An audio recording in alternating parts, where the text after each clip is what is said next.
नमस्कार। ब्राह्मण इंटरनेशनल के खास प्रोग्राम ब्राह्मण संघ संवाद में आज बात करेंगे यज्ञदत्त शर्मा जी से।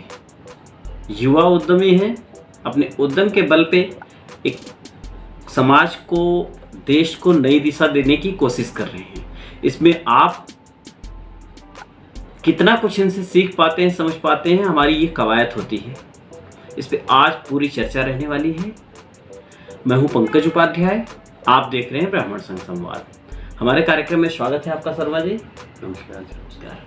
हमारे दर्शकों को अब तक की आप एक छोटी सी यात्रा अपनी बताएं, व्यवसाय को लेके कैसे रही। इसके पहले आप सर्विस में रहे हैं।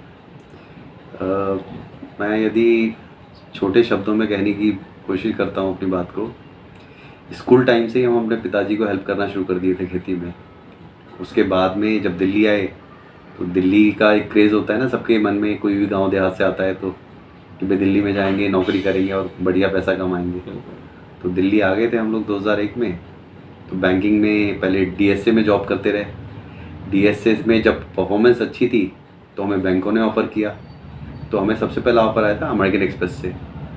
तो अमेरिकन एक्सप्रेस में हमने जॉब करना स्टार्ट किया और धीरे धीरे स्टैंडर्ड चार्टर्ड, फिर डॉइच बैंक, इनमें काम करते करते फिर एक लेवल आता है ना कि भाई अब नौकरी नहीं हो सकती। फिर हमने अपनी किसानी की तरफ रुख किया कि आजकल के समाज में बहुत ज़्यादा बीमारियां फैल रही हैं। हस्बैंड और वाइफ हम लोग आपस में बात करते थे कि भाई कैसे चीज़ों को सुधारा जाए।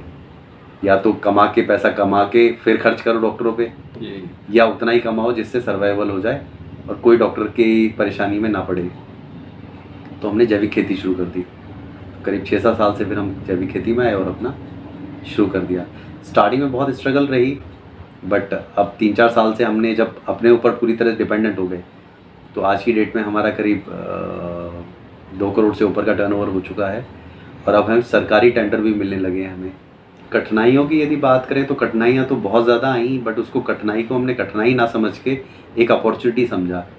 जैसे जब हम शहर से गांव में पहुंचे तो गांव देहात में सारे लोग ये कह के पागल बनाते थे कि भाई ये शहर से किसान आया है किसान बनने के लिए, तो परेशान करना, जानवर छोड़ देना। बट वो आते ज़रूर थे हमारे खेत पे। जब आते थे तो नई नई सलाह देते थे। तो ये अपॉर्चुनिटी को हमने ग्रैब किया कि जो सलाह वो दे रहे हैं उस सलाह को हमने एक्सेप्ट किया और अपने उसमें खेत में इम्प्लीमेंट किया, जिससे हमने चीज़ों को आगे बढ़ाया। नहीं, बात आप बार कई बार हमने देखा कहा आपने, ये गांव और शहर, मैं समझ पाता हूँ आप अलीगढ़ से हैं, बुलंदशहर से हैं आप। बुलंदशहर और दिल्ली की दूरी ही 100 किलोमीटर के अंदर है। पूरी तरह से शहरी जिला है वो। उसमें फिर गांव ढूंढना शहरी जिला नहीं कह सकते उसको। हाँ, ये बात सही है आपकी कि एनसीआर में आता है, बट शहरी जिला नहीं बोल सकते क्योंकि आसपास पूरा गांव है और टिपिकल देहात गांव है जहाँ लोगों को, मतलब मैं कुछ भी किसी के ऊपर टिप्पणी नहीं करूँगा क्योंकि ये डायरेक्ट इमोशंस पे अटैक करेगा। बट हाँ, गांव देहात में लोग पसंद नहीं करते शहर वालों को, या जो बाहर रह रहा हो उसको, कि वो हमारे बीच में आके रहे। बट उसके बावजूद मैं गांव में रहा, उनके साथ में उनको भी बढ़ाया, खुद भी बढ़ा और जाके शहर से उनको कनेक्ट किया। आज की डेट में करीब 9000 किसान हैं पूरे भारत में हमारे साथ में जुड़े हुए, जो हमारी टेक्नोलॉजी को फॉलो करते हैं, हमसे बीज लेते हैं और उनकी क्रॉप्स को हम लोग लेते हैं, उनके जो भी हार्वेस्ट होता है उसको लेके और मार्केट करने में उनकी मदद करते हैं। अब क्योंकि गवर्नमेंट हमारे साथ में सपोर्ट कर रही है तो हमारे को और ज़्यादा फायदा हो रहा है कि जो क्रॉप वो 2000 रुपये क्विंटल में बेचते थे, 20 रुपये किलो में बेचते थे, आज वही 40 रुपये किलो के हिसाब से हमारे माध्यम से बिक रही है। तो इस तरह से जुड़ के हम लोगों ने उनको आगे बढ़ाया। और आज के टाइम में मेरठ में एक ग्रुप है हमारा जो सिर्फ ब्राह्मण किसान ही है सारे के सारे उसमें। अरे वाह, क्या बात। करीब 150 किसान ब्राह्मण हैं, वो मेरठ में ग्रुप चल रहा है। राहुल भाई हमारे चला रहे हैं, उसका हिस्सा हम भी हैं।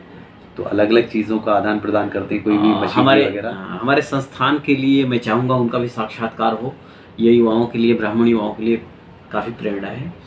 क्या चुनौतियाँ ब्राह्मण युवाओं के लिए हैं, कैसे वो सर्वाइव करें अगर खेती किसानी को छोड़ के आगे बढ़ने की कोशिश करें, वो तो कहाँ जाएं, और दूसरी चीज़ों को बिल्कुल नज़रअंदाज करते हुए अपना भविष्य जैविक खेती में तलाशें, तो किस तरीके से तलाशें? बेसिकली यदि हम बात करें ना तो हमारा देश कृषि प्रधान देश है। जी हाँ।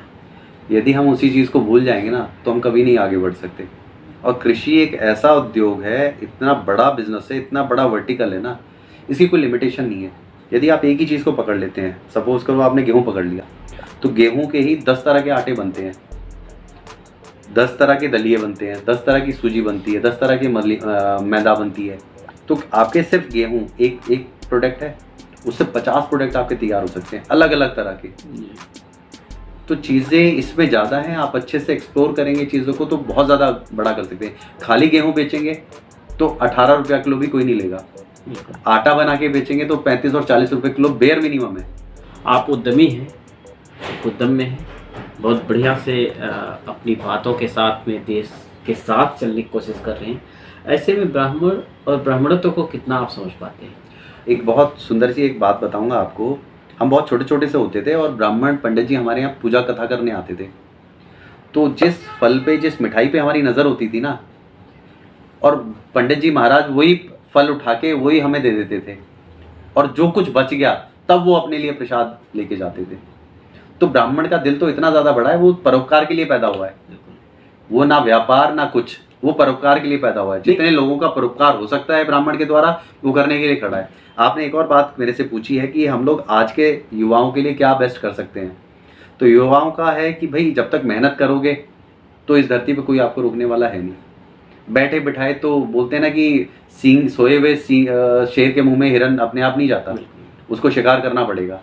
और आजकल के बच्चे जो 35 साल से पीछे की जो जनरेशन है, वो जनरेशन सिल्वर स्पून बेबी हैं, ठीक है, चांदी की चम्मच से पैदा हुए हैं वो लोग। एक एक दो दो बच्चे हैं। पहले परिवार बड़े होते थे, आज के परिवार बड़े छोटे होते हैं। तो एक ही बच्चे पे नज़र रहती है हमारी कि भाई क्या कर रहा है क्या नहीं कर रहा, उसी हिसाब से हम लोग उसको फैसिलिटेट करते हैं, है ना। तो मैं यही कहना चाहूँगा, जब हम गांव से जुड़े हुए हैं और ब्राह्मण हमारे नाम के साथ जुड़ा हुआ है, तो परोपकार करें हम, अपना उपकार तो वैसे ही हो जाएगा। रहा सवाल कि कैसे पिछड़ेपन से इफेक्ट हो रहा है, तो उसकी बात सिर्फ 2 शब्दों में यही है कि नज़रअंदाज करो चीज़ों को, अपना जो कर रहे हो उसको मत पीछे हटो, उसको इग्नोर मत करो, अपने टारगेट को रखो बस दिमाग में और आगे बढ़ते रहो। आप क्या कर पाते हैं ब्राह्मणों के लिए व्यक्तिगत तौर पे यदि बात करें तो मैं आज की डेट में भी अपने ब्राह्मण भाइयों का जहाँ नाम आ जाता है, तो मैं तो जो मेरे से बन सकता है मैं उसके साथ खड़ा हो जाता हूँ। कुछ काम जो किया हो आपने ब्राह्मण समाज के लिए? ब्राह्मण समाज के लिए मैंने बहुत ज़्यादा काम तो नहीं बोल सकता मैं, हाँ मैंने संगठन को जोड़ना शुरू किया है, किसान ब्राह्मण्स को इकट्ठा करना शुरू किया है, किसान सभाओं को, ब्राह्मण सभाओं को जोड़ना शुरू किया है, उसमें डायरेक्ट इनडायरेक्ट पार्टिसिपेशन करना शुरू किया है।